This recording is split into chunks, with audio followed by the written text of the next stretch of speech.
One of the biggest edges available right now in home fantasy football leagues, and as I mentioned in the video a couple weeks ago, I'm praying my league mates are not listening to this, is the concept of risk balance. If you think of your fantasy football team like it's a puzzle, in the first 6 to 8 rounds, we want to balance out the risk profiles that we're going after. We won't want to take, only risky players at the top of the draft. We also don't want to take only safe players at the top of our draft as well. This video is essentially going to be part 2 of the #1 draft strategy video I broke down a while back, about 2 weeks ago. That video, by the way, closing in on like 140,000 views. So really, absolutely incredible support we saw on that one. So really appreciate that. That video was a lot more of a macro-based strategy video in terms of how to handle each overall position. This one will be a little bit more micro-based, exactly which players that I'm targeting, a little bit more player-takey, and implementing the strategy I broke down in that other video as well. Of course, if you haven't checked that one out, go check it out. I am once again asking you guys to hammer the like button. That one is nearly at 4,500 likes because I am literally exposing my strategy again to my fantasy football league mates. And I know most of them, if not all of them, watched that first video. And of course, hit the subscribe button if you're new around here. Now let's get into it.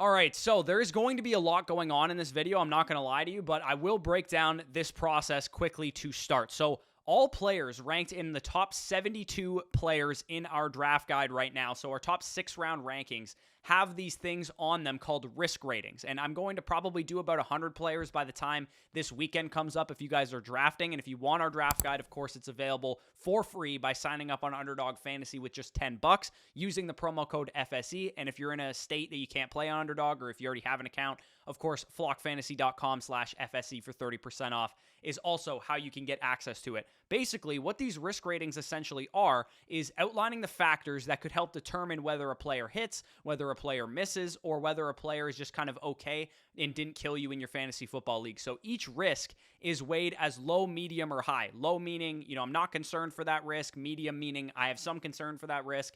And high meaning I am very concerned for that risk. Then at the end of the at the table there, you guys can see Justin Jefferson and Jamar Chase is on the screen right now. We have the upside section. So legendary upside, meaning they could be a 21 to 25 PPR point per game option and a massive positional advantage. Not every player is going to have this type of upside, but some definitely do. League winner, meaning they could be a top 5 to 8 option at their position. Again, a pretty big positional advantage. 18 to 20 PPR points per game is the projection ceiling-wise there. And then beats ADP just means that they could beat where they're being drafted. They don't have a legendary ceiling. They don't have a league winner ceiling, but they could be better than where they're being drafted right now. Let's say they're going wide receiver 32 in ADP. They could be wide receiver 24 or better. They're not going to smash for a top 5 finish necessarily, but they could definitely be undervalued. Not every player has that type of elite ceiling, and that's okay, especially once we get into like the rounds 4, rounds 5, round 6 range. Sometimes all you need to fill out your roster are just undervalued wide receiver 2s that are going at wide receiver 3 price tags in round 7, for example. And then finally, that final column that you guys can see on Jamar Chase and Justin Jefferson's is the floor column. So they could have one of 3 ratings in the floor section, either safe, meaning that there's like a 10% chance or less that they bust outside of a freak injury that we can't predict. If you guys are more risk averse, these are the type of players that are going to appeal to you. Or maybe if you drafted some riskier players early on in your draft, a couple safe players in the 4th, 5th, and 6th round definitely will not hurt your chances of building out a strong fantasy team. Volatile, meaning they have a more wider range of outcomes, so they're probably not going to outright bust necessarily, but they're not necessarily the type of guy that you can project very easily. And then bust, meaning their bust scenario, their floor is very real, and it's probably a coin flip or better that it happens, and if it does happen, it's really going to sink your fantasy team. Sometimes boomer bust players are good. Other times, we want to avoid boomer bust players. So using our consensus 101 and 102, which is Justin Jefferson and Jamar Chase, you guys can see how we outline their injury risk. Obviously, they don't really have much because they're young players who haven't sustained many big injuries. Both players project to be in very good, fast-paced, up-tempo, high pass attempt type of offenses. Both players are incredible talents. The only real concern that we have for Justin Jefferson and Jamar Chase are some of the target competition pieces there with Jordan Addison, TJ Hawkinson in Minnesota, and of course, T. Higgins and Tyler Boyd in Cincinnati. But overall, they're not very concerning, and we know that these two guys are extremely high ceiling and high floor fantasy options this year, which is why they are my 101 and 102 in a tier of their own by themselves this year. So if you have a first or second pick, don't screw it up. Just take one of these two guys. Now we're going to go basically round by round, outlining the safest and riskiest players in each round of fantasy football drafts. And at the end, I'm going to show you guys 3 separate 6-round mock drafts where I kind of build out the puzzle piece theory that I talked about kind of at the beginning of the video where, you know, if you take a risk here, you probably want to get a little safer there. If you draft safety early, maybe you can take a risk in the mid rounds, that kind of thing. So we're going to start with the first round, going through the riskiest and safest players in each round. And for what it's worth, these are our rankings, not individual ADP. So it should probably go without saying that if a player is a risky option in round 2, but he falls to round 4, it's probably worth the risk at that point in time. And obviously, if they go in round 2 and we have them as a safe round 1 player, then they're obviously just a great value. So the riskiest players in round 1, in my opinion, are Cooper Kupp and Christian McCaffrey. The ceilings for both players are very much noted. I'm not talking about their ceilings because they could be really good.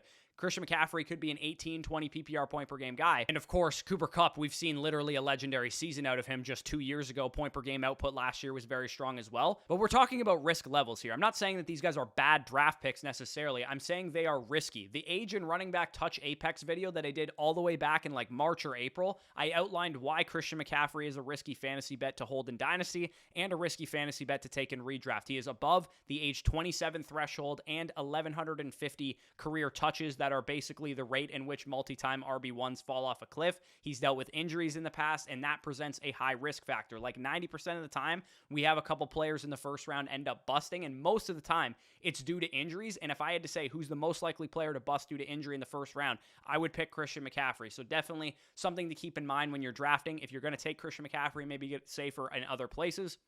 And then same goes for a guy like Cooper Kupp. He had tightrope ankle surgery in the offseason. He's 30 years old, and his quarterback has a bad back. So even if Cooper Kupp doesn't get hurt, Matthew Stafford might get hurt, and that would hurt Cooper Kupp's bottom line. I am not outlining the ceiling case for either guy because obviously it's well documented. It's the reason they're going in the first round. But the downside risk of both players makes me favor other guys, younger options, other wide receivers in that area of the draft, hence why I don't really have very much exposure to either of those two guys. Honorable mention in this area, of course, is Bijan Robinson. I'm obviously very high on Bijan Robinson, but I will say he is not the safest player that you can draft in the first round. He's definitely risky because he's a rookie running back, and I will draft safer players later on in my draft to make up for the fact that I'm probably going to draft Bijan Robinson highly. So next we get into the safest players in the first round. Stephon Diggs and CeeDee Lamb are two guys that come to mind. Both guys extremely clean projections, good offenses, very good quarterbacks. In Diggs' case, a great quarterback. There's still other talent around those guys with Gabe Davis and Brandon Cooks and Michael Gallup, but it's not overly concerning. Diggs is a little bit older, but still an elite player. And CeeDee Lamb is a little bit younger, but he's definitely developing into elite player. Ceiling is for either of these guys. They can be a top 3 fantasy wide receiver this year, but honestly, outside of injury, I find it difficult to find a scenario where either of these guys are not top 10 receivers. Unless they get injured, I'm very, very shocked if either of these two guys bust. So if you're looking for a safe pick in the first round, Stephon Diggs and CeeDee Lamb are your guys if you are more risk averse early on in their draft. So now let's get to round 2. Riskiest players in this round are Josh Jacobs and Jonathan Taylor. Between the contract holdouts, which I'm not overly concerned about, I think both guys will report to camp. The offensive concerns that we have for these two teams, Jonathan Taylor and Josh Jacobs, are not picks for the faint of heart. If you guys don't like taking risk, I suggest not drafting these two players. The ceiling, as we've seen it for Jonathan Taylor, was RB1 overall production in 2021. Now, we don't know if he's going to stay with Indianapolis necessarily, but that's kind of besides the point. Even if he gets traded, I still think he has a super high ceiling. Josh Jacobs, RB3 overall last year, so he obviously showed a top 3 ceiling as well. Both of those things are repeatable in theory for these guys, but is the juice worth the squeeze? Are we willing to take risks on the offensive production, on the fact that these guys are high-touch workload guys as well? So something to keep in mind when it comes to these two running backs. They are a little bit riskier than some of the players going around them. And the safest players in round 2, first and foremost, if you're looking to play it safe in the early rounds, it does not get any safer than drafting one of Josh Allen, Patrick Mahomes, or Jalen Hurts. These guys are virtually bust-proof. They're quarterbacks. They won't get injured very often, and also they could be a massive, massive positional advantage, and I expect them to be over the rest of the quarterback position. So if you want to play it safe in the first 2 rounds, grabbing like a Stephon Diggs, Josh Allen start is an easy way to do it. The safest non-quarterback in this round right now for me is Tony Pollard, as safe as a running back can be. I do think he's got a good offensive projection, minimal touch competition. He's an excellent player. He's very talented. Good quarterback play. Outside of injury, it's really hard for me to envision Tony Pollard being worse than he was last year when he was a top 8 running back, now with Ezekiel Elliott out of the fold. So Tony Pollard, a very safe option, as safe as running backs can come in the first couple rounds there. Now let's get to round 3. Riskiest players include Breece Hall and Derrick Henry, two guys I have varying opinions on. Breece Hall, I'm very much taking the plunge on. I understand he's risky. I understand the injury concerns, all that kind of stuff, but he has legendary upside. With this offensive production taking a step forward, even as with Dalvin Cook there, the receiving upside is there for Breece Hall. I expect Dalvin Cook to just be a buffer to get Breece Hall into the season healthy, and then the ramp up will take place throughout the course of the season. And a special guest that's coming on our channel, Best Ball Mania 3 winner Pat Kerrane, will be on the channel on Saturday to break down exactly why Breece Hall has legendary upside, because I know he is very high on him as well. Derrick Henry is kind of the opposite side of the coin because he's so unbelievably risky that people just don't understand why he's risky. Don't get it twisted.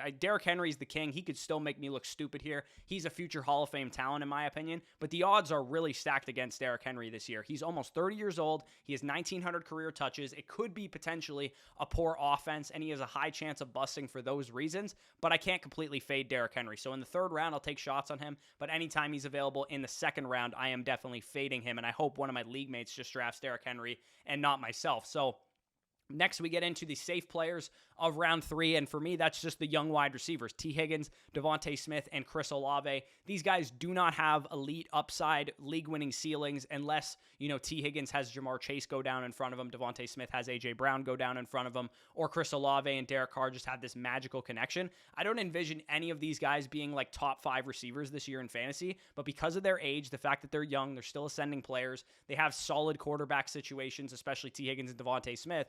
We're looking at a situation where I'd be surprised if these guys were outside the top 15 in wide receivers. Very tight ranges of outcomes, just not super, super high ceilings. So if you're looking for a safer player, maybe you take Bijan in round 1, who's a little bit riskier. Wrap it around, take a quarterback in round 2. Jalen Hurts, Devontae Smith there at the 2-3 turn makes a whole lot of sense. Next, we move on to round 4, where the riskiest players are DK Metcalf and Jerry Jeudy. Metcalf simply has to run hot on touchdowns, in my opinion, to pay off at his ADP. Target shares will be dispersed among him, Tyler Lockett, and Jackson Smith-Njigba once he's back from injury. Plus, we also have the risk of what if Geno Smith isn't really that good? What if he takes a step back? DK Metcalf presents a lot of risk, and I don't really love drafting him right now. If he's available in the early to mid-4th round, I think I'm okay with him there, but generally, he goes in like the mid-3rd round, and I have him ranked in the 4th. Jerry Jeudy, also a major risk in my opinion, because, he might just not even be that good. I know he closed out the season very strong last year, but he's dealt with a ton of injuries. It's year 4 of his career, and he hasn't really gotten a whole lot better. Matt Harmon has charted the fact that he thinks he's a little bit of a route runner fraud. The offense last year was also dead last in scoring, and even though Russell Wilson should be better, even though Sean Payton's a better, recipe, you can't make good wine with bad grapes. And if Jerry Jeudy isn't that much better than like a wide receiver 3 archetype for fantasy, he's not going to suddenly have a wide receiver 1 ceiling. So he has a high ceiling if he can take a step forward in his career, but he also could age worse than, Trey Lance takes. Some of the safer players here in round 4 are the known wide receiver talents, Brandon Ayuk, Terry McLaurin, and DJ Moore, and then the quarterbacks as well. Anytime you want a safe option, quarterbacks are highly, highly predictable, and the projections of Joe Burrow, Lamar Jackson, and Justin Herbert in this area of the draft are like a touch behind the top 3 quarterbacks, as I talked about earlier in the draft. But Brandon Ayuk, Terry McLaurin, and DJ Moore, all of these guys are not guys that are likely going to finish as top 10 receivers. None of them have those ceilings unless we vastly see a difference in their situation. Let's say, Justin Fields takes a huge step forward. Then maybe DJ Moore has that kind of ceiling. If Sam Howell's a stud, maybe Terry McLaurin has that kind of ceiling. If Debo and Kittle get hurt, maybe Ayuk has that type of ceiling. But what we're expecting these guys to be is solid wide receiver 2s. They're probably not going to hit huge ceilings, but they're also probably not going to bust either. I think these are guys, the perfect types of players to pair with a Breece Hall, to pair with a Bijan Robinson, a little bit of an earlier upside swing in your drafts. Next, we get into the round 5 range, and the riskiest players in this area are DeAndre Hopkins and Aaron Jones. DeAndre Hopkins and Jones are old. Year 10 is typically when wide receivers in NFL teams have kind of echoed this, that DeAndre Hopkins might fall off a cliff, might be over the hill. If he were the same player that we saw in Houston and in Arizona in his early days, why did it take him so long to sign? Why did he sign with the Tennessee Titans instead of the Kansas City Chiefs or Buffalo Bills, who had interest, by the way? It's probably an indication to me that NFL teams think he's fallen off a little bit, and I think once NFL teams think that, it's probably a smart assumption to assume that, DeAndre Hopkins is probably over the hill. To me, he's riding off of name value and not necessarily what his projection is as a year 10 wide receiver. He kind of strikes me as potentially this year's Allen Robinson, which gives me the absolute heebie-jeebies, so I am not touching DeAndre Hopkins with a 10-foot pole. Aaron Jones, also a guy I don't find myself drafting very often. He didn't show any signs of tapering off last year. He was still the same efficient running back that we've seen for the last couple seasons, but he is 29 years old, and no more Aaron Rodgers in this offense means that his high efficiency type of profile is no longer as valuable as it was when we could rely on Aaron Rodgers to carry this offense. And I could see Aaron Jones being solid this year, but I don't think he's going to absolutely bury me for this take. I think worst case scenario, and I'm wrong about Aaron Jones, he finishes slightly above where he's being drafted. He's RB16 in ADP. Maybe he's like the RB14 in points per game. I don't think that would kill me, and I think Aaron Jones managers would be wise to stay away from him in drafts. Some of the safest players in round 5 are the 2 tight ends, George Kittle and TJ Hawkinson. I'd say more so than other years, these 2 mid-round tight ends are crystal clear projections. Are they going to outscore Travis Kelce? Are they going to outscore Mark Andrews? Probably not. I would say almost definitely not for Travis Kelce. But I can easily project both offenses, the Minnesota Vikings and the San Francisco 49ers, to be very solid. And I can expect both George Kittle and TJ Hawkinson to be integral parts of their offense. If you don't love the running backs and wide receivers in the late round 4, mid round 5 type of area where these guys go, I do think that they're very good draft picks and very safe projections, especially if you guys like getting a positional advantage at the tight end position. So I like those guys. Next, we get into round 6, which is the final round before we break down some of these mock drafts and team constructions. Round 6, risky players, Javonte Williams and Joe Mixon. Kind of super wonky here because neither of these guys are actually going in round 6 of ADP. Javonte Williams goes later than this, and then Joe Mixon goes earlier than this, but I have them ranked in round 6 right now. Javonte Williams is so risky, right? He is coming off of an ACL tear. Multi-ligament wasn't just his ACL, but he is worth the risk in my opinion. He hit all the checkpoints that he needed to hit. He was cleared for contact. He didn't start the season on the PUP, didn't start training camp on the PUP, played in preseason games. So I am willing to take the plunge on a guy that I called the biggest league winner just 1 year ago. I thought Javonte Williams was going to win people championships, only now he has Sean Payton calling the shots for an offensive coordinator, and hopefully won't blow his ACL out in week 4 like he did last year. And also, let me remind you that last year before he blew his ACL out, the guy had 21 targets in 3 games. So we're talking about a guy that has legitimate 3-down upside while splitting the backfield even early on in the season with Samaje Perine. I think that Javonte Williams will be worth a 6th, 7th round price tag, especially if you go a little bit safer early on in your draft and you want to take a risky upside swing on Javonte. Definitely makes a lot of sense to me. Joe Mixon will be on one of our biggest bust lists once we get into that next week or so. He's done. He's washed, in my opinion. Career lows in efficiency across the board. In my opinion, I think there's absolutely zero chance he makes me eat my words. And I'll literally admit that I was wrong if he does. But I really don't think that Joe Mixon is going to be very good this year. Could he finish RB14 on the back of like 10 touchdowns and beat his ADP by a little bit? Sure. But I don't think there's any chance that this guy absolutely smashes in a top 5, top 8 running back. I just don't see it possible. Joe Mixon is over the hill. His own team didn't really want him. They had to make him take a pay cut. I don't think that equals massive workload and a huge fantasy season. Then finally, to close it out, we're going to talk about the safe players in this area of the draft, the known wide receiver talents with some concerns. Michael Pittman Jr., Christian Kirk, and Chris Godwin. Christian Kirk is not the number 1 of his team. Calvin Ridley is, but he plays for a good offense that's very up-tempo. I think he's the perfect guy to line your bench with, fill out your flex spots with, whatever. If you're in need of some, PPR production, I think Christian Kirk's a good guy there. And then Michael Pittman and Chris Godwin, they're the number 1s of their team, at least in terms of targets, but their offenses are probably not going to be very good. Anthony Richardson has a rookie quarterback, and Chris Godwin has Baker Mayfield. So we're not really too high on their offensive production, but I do think their range of outcomes are pretty tight because I know for a fact that Chris Godwin is not going to finish at like wide receiver 32 where he's being drafted, but I also know he's not going to be like a top 15 wide receiver most likely unless Baker Mayfield is just way better than we all think he is. And same goes for Michael Pittman. I think he's probably not going to be a top 15 wide receiver, but I also don't think he's going to be like the wide receiver 35 where he's currently going in ADP right now. So those two guys make a lot of sense. And as I talked about at the beginning of the video, we are going to show you this idea of how risk balance plays itself out in practice. So I've done 3 6-round mock drafts here, and I'm going to kind of show you, if you guys like leaning into risk, how you want to structure your team. If you guys are a little bit more risk averse, how you want to structure your team. And then also some of you double hero RB bros want to see, if you're a little bit more risk averse and you like getting your running backs early, how you want to balance out your team. So the first 6-round mock, as you guys can see on the screen here, I went with Bijan Robinson, Amon-Ra St. Brown, Calvin Ridley, DJ Moore, Justin Fields, and Brandon Ayuk. For me, this is the mock draft of somebody who doesn't mind leaning into some risk, and that's kind of how I draft. That's my archetype. Bijan Robinson, Amon-Ra St. Brown, Calvin Ridley. There's some variance there, but I do trust those guys' ability to hit their ceilings, and Amon-Ra St. Brown's a good buffer in between Calvin Ridley and Bijan Robinson, who are a little bit more of risky projections. I think getting DJ Moore and Justin Fields is a bit more of a safe projection. DJ Moore, a known talented wide receiver. Justin Fields, a high floor quarterback as a rusher. And then Brandon Ayuk, again, a known talented wide receiver. So I take 2 risks on Bijan Robinson and Calvin Ridley, but I kind of make up for that with a little bit better of projections there. Next, we get into the other mock. Again, another 6-round mock draft. If you guys are more risk averse, maybe you saw that first mock draft and you're like, oh, I don't like all the risk that you took there. This might be more your speed. From the 1-2 slot, I take Jamar Chase at 102. He's a very clean projection, very safe projection. Jalen Hurts, Devontae Smith at the 2-3 turn. Again, those early quarterbacks, very clean projection.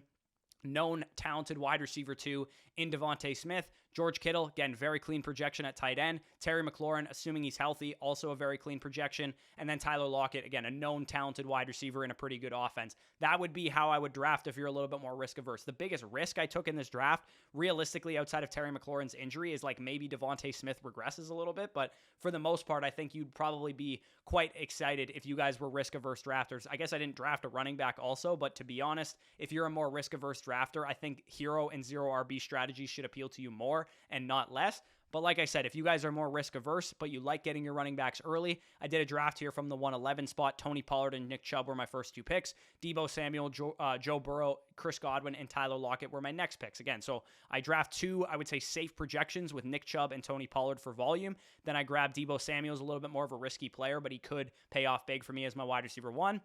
And then 3 straight pretty safe projections: Joe Burrow, Chris Godwin, and Tyler Lockett. So as I mentioned, if you guys want access to these risk ratings, I have 72 players done. I didn't showcase all of them in this video. I will have 100 players done by the time this weekend comes up if you guys have your draft. That is just one feature of our draft guide. You can also get our positional rankings, our tiered rankings, our draft ready cheat sheet, our Superflex rankings. We also have contextualized game logs. We have FSC rankings versus home league ADPs. So if you guys are drafting on Yahoo, if you're drafting on ESPN and you want to know who we value versus those other platforms, you can get access to that on our draft guide by depositing just $10 on Underdog Fantasy. You'll get our draft guide for free. You'll get our weekly rankings for free. And of course, if you cannot play on Underdog Fantasy, you can also get it by going to our site, flockfantasy.com, and using the promo code FSE over there for 30% off, plus first priority to Dynasty decisions, a free Zoom consultation if you sign up annually, all of that good stuff. As I mentioned at the beginning of the video, make sure you hammer the like button because, again, I'm exposing my strategy to my league mates right now. Do not let it go in vain, and subscribe to the channel if you are new. But with that being said, peace out, and we'll talk to you soon.